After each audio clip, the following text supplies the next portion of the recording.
खुलुमबाय बे समाव बडोलेण्ड इंखं टेलिभिजननि स्टुडिय'आव मिथिका नार्जारि दिनैनि गाहाय रादाबफ्राव दङ। खाखौ लानानै रायजोआव फिन सोमावसारनाय जुथाइ हेंथा दोलोआ रायजो बेंगिरिखौ लोगो हमदों।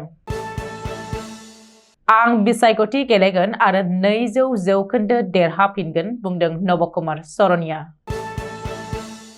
10 मार्चनिफ्राय गासैबो आसाम पुलिसनि सुटिखौ केन्सेल खालामबाय। आजारा पुलिसआ बीर लाचित सेनानि सा 6 सोद्रोमाखौ खादों। रायजो सभानि बिसायख'थि उत्तर प्रदेशआव मोन 10 मासिनि गेजेराव मोन 8 मासियाव बीजेपीआ देरहासारदों। गुजरातनि कस्टेल बर्डाराव इन्डियान नेभिया गोबां बिबांनि गान्जा जब्द खालामनो हादों। आलायारन सावथुननि फावखुंग्रि श्रुति ब्रह्मआ 57 बोसोर बैसोआव रुंसारि जाबाय। बर' रेबग्रा जथुम आरो गोबां आफादफोरा दुखु मोननाय फोरमायदों। बदरपुराव जनशताब्दी एक्सप्रेसजों गंसे माल लानाय गारिया सौग्रावदों। गारि बेलथायनायनि जाहोनाव सा 14 थैदों आरो सा 20आ जखम।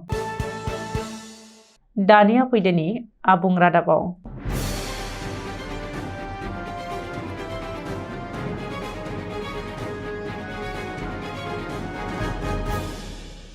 रायजोआव जागायफिनगोन नोगोरारि सोदांनाय आयेन एबा खानि हेंथायै सोमावसारनाय। बेनि गेजेरावनो दिनै जुथाइ हेंथा दोलो एबा हेंथा दोलोफोरनि माहाजोनआ रायजो बेंगिरि गोलाव चन्द्र काटारियाखौ लोगो हमनानै खानि हेंथायै गोसोखांलाय गथायदों। सुलुङाव फोरमायथिनाय बायदिब्ला लरिनज्योति गगৈ, देबब्रत शइकिया, भुपेन बरा, अखिल गगৈ, रिपुन बराखौ लानानै जुथाइ हेंथा दोलोनि गोबांसा दैदेनगिरिफ्रा दिनै रायजो बेंगिरि गोलाव चन्द्र काटारियाखौ लोगो हमदों। जुथाइ हेंथा दोलोनि आफादगिरि भुपेन बरा आरो गाहाय नेहाथारि लरिनज्योति गगैआ सागान होनाय गांसे गोसोखांलायखौ रायजो बेंगिरिनि गेजेरजों गाहाय मन्त्रि नरेन्द्र मदिनिसिम दैथायहरनाय जायो होननानै खौरांगिरिनि सिगाङाव फोरमायथिदों। रिपर्ट बायदिब्ला आसाम नोगोरारि सोदांनाय आयेन एबा खाखौ मावफुंनाङा होननानै बे गोसोखांनायनि गेजेरजों गाहाय मन्थ्रिखौ खावलायहरदों। बेजों लोगोसे आसामाव खा जाबसिननायनि अखानायैनिफ्रायनो रायजोआव आन्दलन जागायगोन आरो आसाम बन्द हांख्रायगोन होननानैबो जुथाइ हेंथा दोलोआ गाहाय मन्थ्रिखौ हुमखि हरदों।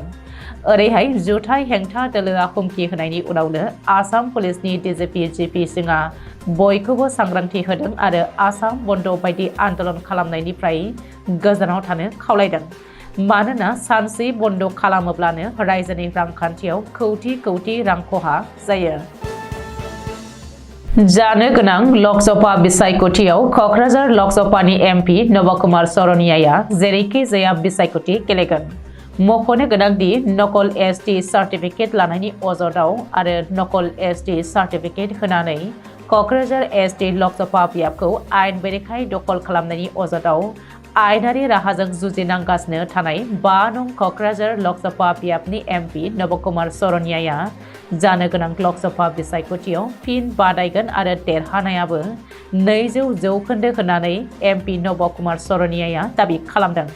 मख'नो गोनांदि क'क्राझार लकसभा बियाबाव गाहायै बिजेपि मित्रजों जर'खायै इउपिपिएल, बिपिएफ आरो गागि एमपि नब कुमार सरनियानि गेजेराव 3 खनायारि बादायलायनाया जागोन। नाथाय रायजो राजाफ्रा नब कुमार सरनियानि सायाव फोथायनाय दङ आरो देग्लायबो देरहानाया रोखा होननानै दाबि खालामदों। आसामाव थाबैनो जाबसिननो थांगासिनो नोगोरारि सोदांनाय आयेन एबा खा। बेनि थाखाय गोख्रों लाहार फाहार खालामगासिनो। बे थासारिजों मोगा मोगि जानो थाखाय 10 मार्चनिफ्राय गासैबो आसाम पुलिसनि सुटिफोरखौ केन्सेल खालामनाय जादों। मोनसे फोथायथाव सुलुङाव बे खौरांखौ मिथिहोदों। रिपर्ट बायदिब्ला आसाम पुलिसनि डिजिपि जिपि सिंहआ थांनाय सप्तायाव जरहाट, डिब्रुगड़ आरो गलाघाट पुलिसजों जर'खायै सावरायदोंमोन। बे मेलनि उनावनो डिजिपिआ रायजोनि गासैबो पुलिस थानाखौनो खानि थाखाय थियारि जानो थाखाय खावलायो। बेजों लोगोसे गंफ्रोमबो थानायाव थोजासे टियार गेस, लावथि आरो गुबुन गुबुन गोनां जानाय आइजेंफोरखौ थुबुर खालामनानै दोननो बिथोन होदों। गुवाहाटी बर्जाराव थानाय इंखं टावार कम्पिउटार सेन्टाराव एसएससि जिडि नि आनजाद सोलिफुबाय थानाय समाव होंगो दोंगो आरो आनजादखौ होबथाहैनायनि दायाव आजरा थानानि पुलिसा मंगलबारखालि बिरलासि थेनानि सा 6 बावटिफोरखौ एरेस्ट खालामदों। मंगलबारखालि फुंनि 10:30 रिंगायाव आनजाद बिरोआव थांनानै साबा बिजाथिफोरखौ आनजाद होनो होआखैमोन। बेनिखायनो बे खामानिखौ लोब्बा गोनां गासै सा 6 फारियै बिकास बरुवा 34 बोसोर, राजेश देउरी 28 बोसोर, तपन कुमार शर्मा 44 बोसोर, जयंत शर्मा 21 बोसोर, करण स्वर्गियारी 23 बोसोर आरो विक्रांत कलिता मोनखौ एरेस्ट खालामदों आजारा पुलिसा। थांनाय मंगलबारखालि जानानै थांनाय रायजो सभा बिसायख'थियाव उत्तर प्रदेशनि गासै मोन 10 मासियाव बिजेपि दोलोआ मोन 8 मासि आवग्रिनानै देरहासार जानो हादों। आद्रा मोननैखौ अखिलेश यादवनि समाजवादी पार्टिया मोननो हादों।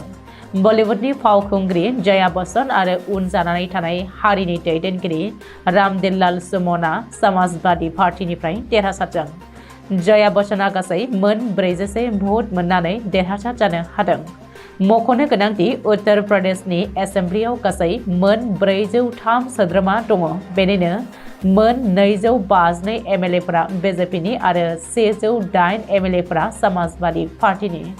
अदेबानि कंग्रेसआ मोननैल' मासि दङ आरो आथिखालाव समाजवादी पार्टिजों एलायन्सआव दंथ'यो।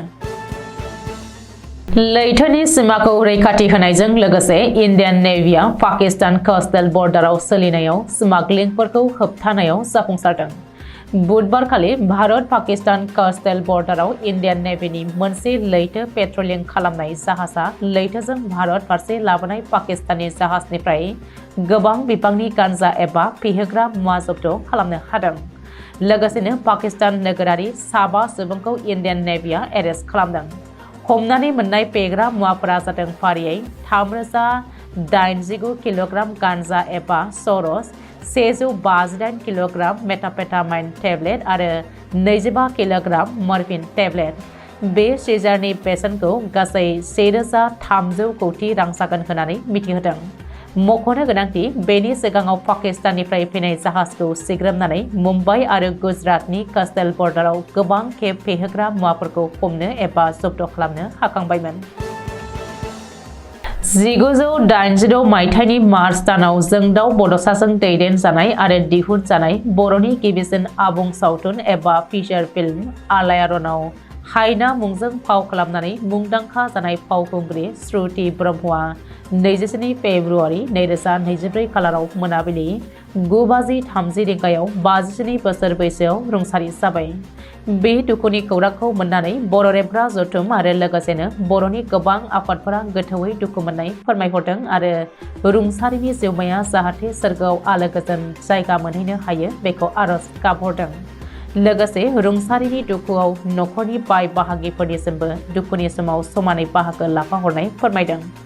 मख'नो गोनांदि आलायारन बर' सावथुना 1986 मायथाइनि जुन दानाव महाराष्ट्रनि पुनेआव खुंनाय 33थि नेशनेल फिल्म एवार्ड फेस्टिभेलाव रिजनेल केटेगरिनि बयनिख्रुइबो साबसिन हामसिन बान्थाजों सायख'जानानै रजत कमल बान्था मोननो हादोंमोन। आलायारन सावथुनाव श्रुति ब्रह्मआ हायना मुंजों गोरलैयै फाव खालामनाया बयनिबो गोसोखौ बोनो हादोंमोन आरो बयजोंबो अनसायजादोंमोन। रुंसारि श्रुति ब्रह्मनि बर' सावथुन मुलुगाव सुफुंखौ हायै बिहोमा होलांनाया थारैनो इयुन जोलैनो सावथुन मुलुगाव आगान फोलावनो आरो गावनि आंगो हारिमुखौ सिबिनाय आरो फेहेरनायनि मोनसे थुलुंगाखां फुंखा जानानै थागोन। रुंसारि जानाय समाव श्रुति ब्रह्मआ गावनि आंगो फिसाय आरो 3 फिसाजोखौ बुहुमाव नागारलाङो। 57 बोसोर बैसोआव अबथिरायै रुंसारि जानाय समाव आलायारन सावथुननि बिथोनगिरि जोंदाव बड'साया गोरबोनि दुखु मोननायखौ फोरमायनानै श्रुति ब्रह्मआ दि सासे टेलेन्ट फावखुंग्रिमोन बेखौ रोखायै फोरमायदों। करीमगंज जिल्लानि सिङाव थानाय बदरपुरनि लामाजुराव दिनै फुंनि समाव दुखुनांथावै गंसे 12098 कंसां आगरतला जनशताब्दी एक्सप्रेसजों मुवा बेसाद लानाय गंसे साखा खबब्रै गारिया सौग्रावदों। सुलुंनिफ्राय मिथिनो मोननाय बायदिब्ला गंसे मुवा बेसाद लानाय रेजिस्ट्रेशन नम्बर AS10EC4683 मिनि ट्राकआ गनायथि गैयालासेनो रेल लाइनखौ बारस'नायावनो खारबाय थानाय रेलगारिजों सौख्रांजादों। बबेखानि बे जाथायाव रेल गाखोग्राफ्रा जेबो जोखोम जायाखै होननानै मिथिनो हादों। बे जाथायाव मिनि ट्राक ड्राइभारा खुनुरुखुमै खारग'नो हादोंमोनब्लाबो सौग्रावलायनायनि जाहोनाव ट्राकआ थेर-बेथेर जादोंमोन। बे जाथायनि दसे समनि उनावनो सरकारि रेलवे पुलिस हान्जाया जाथायसालियाव नुजाथिफैनानै मिनि ट्राकखौ बोखांफैदों होननानै मिथिहोदों।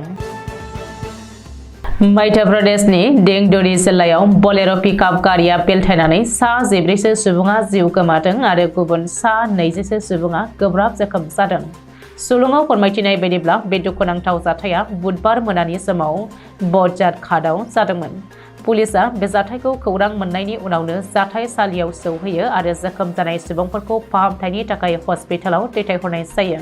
सुलुंनिफ्राय मिथिनो हानाय बायदिब्ला बे जाथाया गोख्रैथिखौ सामलायनो हास्लाबैनि थाखायनो बोलेरो पिकआपआव गाखोनाय गासै सा 14 सुबुङा थैनो गोनां जादों आरो गुबुन सा 20आ जोखोम जादों होननानै मिथिनो हादों। बे समाव जोखोम जानाय सुबुंखौ साहाफारा समाजारि सावस्रि मिरुआव फाहामथाय होगासिनो दङ होननानै दिंडोरीनि कालेक्टर बिकास मिश्रआ फोरमायथिदों। बबेखानि बे जाथायनि बागै गिबि मन्त्रि महन जादबआ थैनाय सुबुंफोरनि फारसे गोथौयै दुखु मोननाय फोरमायहरनायजों लोगोसेनो बिसोरनो सासेयाव 4 लाख रां हरनो थाखाय फोसावनाय जायो। दिनैनि रादाबा एसेनोसै। गोजोन्थों।